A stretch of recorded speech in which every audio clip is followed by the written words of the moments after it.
Welcome everyone back to the Artist and the Thinker podcast. I am Elle Sweets. And I am Terrence B. the Thinker. How So, y'all doing out there? so to begin off our new season, we are going to talk about the highly anticipated movie The Sinners by Ryan Coogler, which has been making a lot of waves. So I guess for those who are Mhm. listening, this is full of spoilers if it hasn't been seen when you are listening to this podcast. This is a movie that touches on a lot of topics to the point that I have a sticky note full of things to talk about. And I know that I am missing a lot more elements to it. This is a well done masterpiece that focuses on so many different topics. And they're not just topics that surround the Black community, but also communities around us. Um, do you want to begin, Terrence, or would you like me to start? I can set it off. Um, for those that didn't that haven't seen the movie, please go see the movie. It's I believe it's important to support Ryan Coogler because this is one of the first original ideas that has been brought to fruition versus what we're used to seeing, which is remakes, because remakes are cheaper to make than the original thought or original idea. And for him to come out this way with an original idea and present that to the masses, it's been, I don't think we understand or comprehend how long that's been since we've had an original concept presented to us, especially by a Black creator. And so let's just go out and support that. And first and foremost. Secondly, I believe it was magnificent, the visualization of the the the movie, because it gives you, when you're first looking up on it, it gives you Color Purple vibes, but in a deeper part of the South. It went past the deepness of Color Purple and went down further. And so it's a lot of things in the beginning of the movie that you see, like the newspaper clippings. If you paid attention to what it was saying on it, it's kind of telling you what leads up to the point of the film starting. Like, two Black robbers rob the rob a bank, which is stacking smoke, and then a war between the Irish mob and the Italians popped off. And then, the whole mindset of it telling like the history of the music and the connection of music and everything is quite beautiful. And that's just starting out. And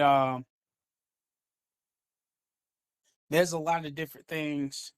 I'm gonna let Sweets come in and start talking because I don't want to take up everything. Y'all know I can talk a mile a minute. But I'm gonna pause it, and me and her both probably are thinking the same thing because we kind of when it comes to films that we watch, we have a lot of different theories, but we also have common agreements on things. So go ahead, Sweet, what you got? All right, so I guess since I have such a list, how about we just talk off of the list? Oh, y'all, she got a list. So yeah, because there's a lot of things to unpack, and I know that there's a Yeah. lot of people who have a lot of opinions about it, whether they've seen it or not seen it. So I think the first thing I do want to open up and start with is Ryan Coogler himself. Yeah. So I think, us theater kids, um, Yep. I think one thing that is amazing to see is someone like Ryan Coogler be so successful at what he does, be able to show his craft, not have to code switch, as some people say, and he's just himself. Like, he Absolutely. literally has a stutter. He has a strong Oakland accent, and, Oh, like, for real. he just nerds out about his passion, you know.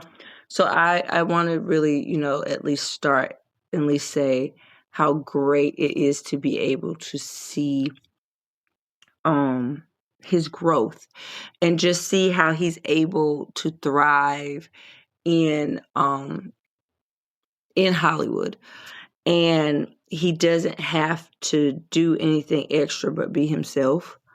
um And I just think that's amazing. I think that's an inspiration for so many people who look like us and so many people just in general. It doesn't have to be about color, but people in general that are wanting to break into film, that you don't have to fit the quote unquote stereotype role to succeed. And I think that's an amazing thing to see.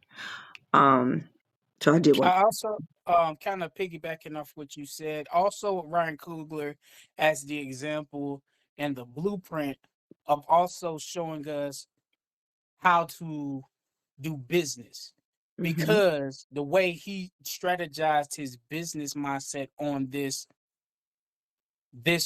project versus the other projects, because the other projects he had to have partners. He did a contract where it was like, one, he gets first money out. You know what I'm saying? That means every ticket sales, if there's a certain amount, he gets a percentage. Then he had it set up that he owns all the rights to the movie, everything. Then he says after 25 years, you know, he owns all the rights to the movies either after 25 years or up to 25 years. Mhm. And so I believe he's the blueprint of showing you how to Pause for walk a second. into a building and do business. And that's just how I feel about it. And I think it will help other Black creators start to look at that example and start to learn how to do business and strategize. And when it comes to things that you create that have the most power and don't give it away, a lot of us are used to the aspect of giving our art away. And I believe that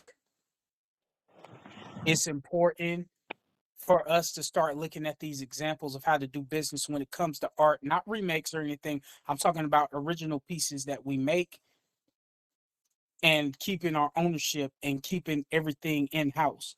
I think he's a prime example of showing how to do that, and he will be the blueprint going forward.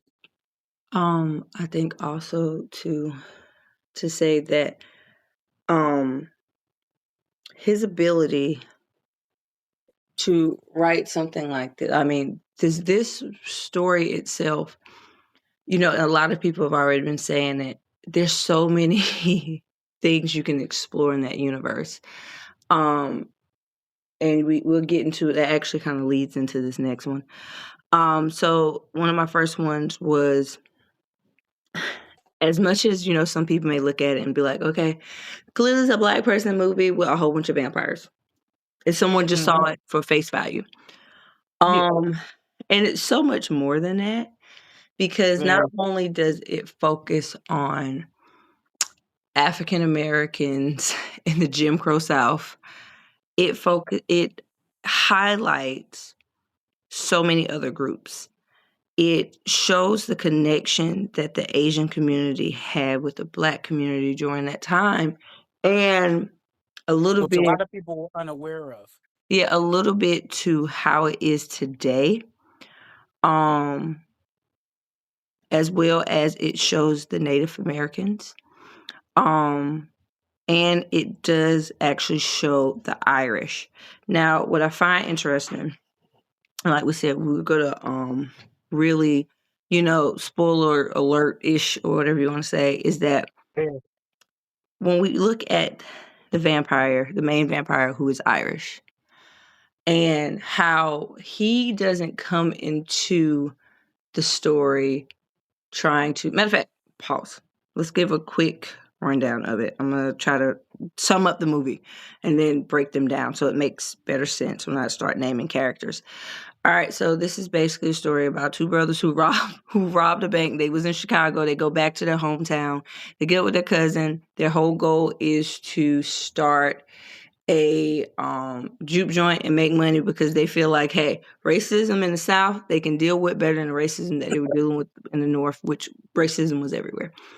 Also, you have to. This all happens in the course of a day. Um, and there are other characters introduced by both twins because one of the twins had a relationship with a woman who was basically white, and they couldn't be. Then the other one has a relationship with a woman who is a root worker, and you see the dynamics of these people, but also we have a lot of focus on the cousin who is church kid through and through, dad's pastor, him and his guitar, and that introduces the elements of the music. The vampire, who I'm about to speak about, is drawn to them because of the music. And basically, he seeks a mission to get a hold of the one who's the church guy. And a whole bunch of stuff ensue. So back on the Irish vampire. So if people kind of understand Irish history in America, so way back when, of course you had slavery, but you had indentured servants. Indentured servants was like a little bit above Slaves. slaves, and most of them were Irish or of Irish descent. They would basically come here and they would work and actually experience the same thing that slaves would, but it was a form of kind of buying their freedom. Like they actually could get out of it, Yeah. like to serve a certain amount of terms. So this Irish vampire felt that he could relate to what the African Americans were experiencing, had experienced. But unfortunately, what did happen in actual reality in the real world is that even though we experienced the same thing, a lot of the Irish started to not be able, instead to not be our allies, and Allies. wanted to align themselves up with just being white and being better than us and create its own type of classism. And us growing up in the South, there are still some areas in North Carolina where you actually can still see that. And that kind of Yeah. resonates in even politics when we look at richer versus poor. Yeah. But I thought it was interesting with his character. Like he was really on our side, but not on our side, but he I, was. But I anyway, gotta respect.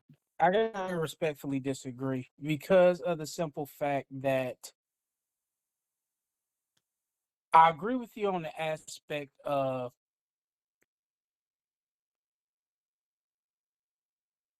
allies at first. Respectfully, I disagree because of the simple fact they did have something in common, but by like somewhat because we well, were that's why I brought here. said did. That's why I Yeah, said we were did brought and here. didn't. We So were I slaves. That's it. Nothing more, nothing less. And even after the fact of like slavery being abolished, we still were treated lesser than. And I was are like, we talking about versus the when they. character in real life? Hold on, wait, No, I'm pause. just talking So, about I like mean, in real life. that's why In real life. but I mean, And in reality, we were treated less than, and you still see that the no. shadows of that. Wait. Now, hold on, Now wait. hold on. Because that's Now, not fully accurate. No, we were treated horrible, but indentured servants were treated horrible too. Now, I'm not sitting here yeah, trying to and take up I'm for not saying that, but I'm just saying the difference in the aspect of we were looked at as slaves, period, yes, nothing more, nothing less. When they came here, it was servitude. And then after a certain amount of years, they earned but their they freedom. still were There was treated none, like crap. yeah, So there was all I'm none until hold on, until you know it happens. You've seen this not with just Irish, but you also saw it with the Chinese and so yeah. on and so forth. Further down the road, you saw that that going back to the day of the Willie Lynch theory, when you treat somebody other It's than not better actually than, true. but like, if you go back and look at, like you said, when they just started to like just go all the way in with white, I'm white, Okay. Irish. I'm talking about the Irish people. And Yeah. so when So it I'm got trying to to that figure out how point, there's a disagreement on what I'm saying. no, I'm not. It's not a disagreement. The disagreement stands is that, like, at the end of the day, slave and then servitude. You know what I'm saying? Yes, they were treated harshly, but no way near as harsh as us. But I didn't say that. All I said is they were looked at. I didn't say that. So I'm trying to understand why we have a disconnect. No, the disconnect is just like servitude. Like that's the Listen, disconnect. I didn't. Slavery is I servitude. did. I made when I first started. That's why I'm trying to understand how we got here. No, I'm It's not when, arguing that but no, fact. you said you disagreed, and that's why I thought you were talking about the actual No, I character. disagree with the aspect of he was on our side. I was like, I You don't didn't hear what I said. I said he was semi on our side. He was, but he wasn't. I literally said that part. That's why I was trying. When you was pausing me, I was trying to know say to because I'm you, saying like the vampiric, like we know, like watching vampire movies, he it's kind of like a colony kind of aspect, like a cult kind of mind in the aspect of how they think. Because if you're looking at it, if as the movie plays out, and if you look at just vampire movies, they don't just infect one; they go for multiples and you're trying to multiply. a lot Because together. Hold on, wait, because I want to kind of slow down on this one. All right, let's slow down on it because what you. I'm currently talking about I know, is but the you. aspect of vampire. That's it. I get it, but you went. This I told you. You're literally now. You're on one thing. You were saying it to. You're saying it about both things. And I that's why I tried to correct it. That's why I said pause for a second. Listen. Listen. Is that I am saying that their relatability to us is because they were treated less than. I did not say that it was equivalent to slavery. That is not what I am saying at all. So we were saying the same things, but we clearly you were tying both in together. You're tying the fictional character within the realities of what did happen. When it comes to him, that's why I said when you said I disagree, and I literally said when all I was saying was he was on our side, but in the same breath he wasn't. And if you let me have Okay, finished I that got it. part, well, I got it. if But the you would let me disagreement is this. The disagreement is this. He didn't come over in servitude. He came over as an immigrant because if you read the newspaper articles at the beginning, it showed that a ship that came over, the Irish ship that was coming with immigrants, where it was nothing but blood and all of that stuff left on the ship, that was the ship that he came over on. So he came over as an immigrant. Now, he didn't like the servitude aspect. Now, I'm not talking about that anymore. I'm talking about the way the character came in to the picture and then to the fold. His character, from what I saw in the newspaper article that was in the very beginning of the movie, is that he came over as just a immigrant, whether he was running from or trying to get to something. Now, that's what I got from that. You know what I'm saying? When it's telling like the stuff, because it tells you the story of what's going on before you get into the actual story. And that's something that's like, if you pay attention to at the beginning of the film, you'll see it. if And so can I finish what I was trying to say? The only reason yeah, I yeah, said that go is for it. because you never let it. You didn't let me finish it to break down what I meant by my statement. All I was saying was that when I say he was, but he wasn't, I couldn't even give the example for it. And when I say the example, is he was aware of the Klan. He was not for the Klan. Now, yes, he did reveal what the plan was. He told them what the plan was, and there's more things. There's more stuff on this list that kind of understands why I said he was, but he wasn't. But in the same breath, he knew that he could have led with that. That's why I said when you want to tie it in to um reality and the real things that did happen with the Irish and the slaves were they were working side to side in a situation where they were beaten, they were tortured, they were raped. They went through some stuff too, but of course not to the degrees that we went to. Just like Native Americans went through a lot of stuff too, but they are in different degrees. Trail of Tears, prime example. So I'm not going to lessen what African Americans experience, but I'm not going to take away from what some of them experienced too. Now, I think it's crappy when we look at people who have all had to deal with certain types of discriminations and prejudices and racism, and then we're fighting each other when we should be looking at the common enemy. That's why I said his character is still forms of complex, because at least me, I walked out and I was like, well, was the vampire really the bad? Was he really a bad guy? A complex villain is what you're saying? Like I was like, but was he really? Because when he went after, oh boy, it's because he saw the power in him, how he can connect with the past and the future. And this was something that the vampire was longing and desiring for.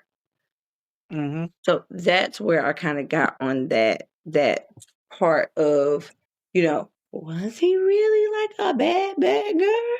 And further down in the episode, we're gonna get to a part that pissed me off thoroughly, and I think you know the part too. Because I'm like, you I already don't know you're talking about the I Asian get characters. yeah, yeah. So, And so but let's continue. Let's just keep it oh no, no. going I then. mean, no, that was no. Trust me, that's on my list. So, because I'm talking about I was all the, like, oh, no, it's because we're talking about all the groups. The yeah, different groups that are being shown, and then I'm going to touch in on this Hispanic situation that's going on. Which I think that's Ryan crazy. too. Yep, but before we get to that, let's just finish these folks. Yeah, All yeah, right. yeah. So when we talk about the Asian community, um, we have a very complex relationship with the Asian community. And it shows how, once again, they were treated less. And we and them still were able to be in the same spaces. But as people tend to do, I mean, how it seems like certain cultures and groups have a tend to do is align themselves up with whiteness, that they put themselves above us and they still are looked beneath who they're trying to sit at a table with. So, not so much the two characters in this movie that they kind of, switched up on us trying to align themselves with white, but selfish intent. Because but it seemed like they were prepared once she did say it. I can't say that they weren't prepared when she did, because she was so worked up. And then she's the one who sent her husband out there. She sent her husband out there and she said, well, this ain't our fight. We got to go. And she got her husband killed. And knowing her husband was a vampire, she was still, well, we will have to let him in, or we gotta do something. They gonna kill my daughter, but they gonna kill all of you, and your child's gonna be motherless, already fatherless, by doing that. Her selfishness. But I mean, you can go ahead and go on her character. But and now moving as the movie moves forward, you start to see that this is a homecoming of sorts, because the the brothers are known as the Smokestack twins. Mm-hmm. And one's name is Smoke, the other one's name is Stack.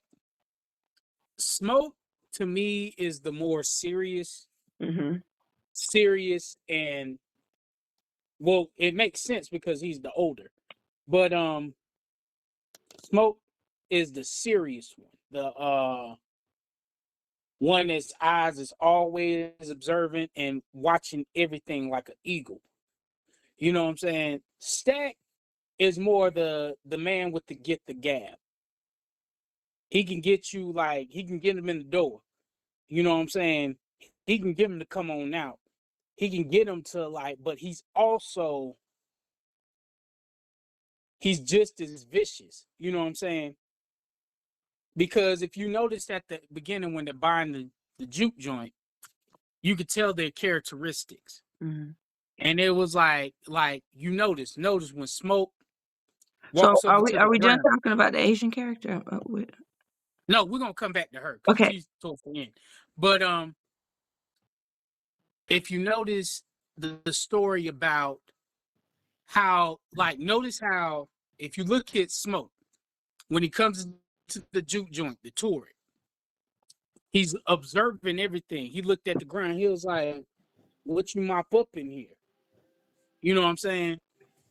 And like the guy, because the dude is white, so they even know in the South, you could tell that like everybody. Now y'all was, what are you asking all these questions for? You was hell bent on buying the place, and then he was like,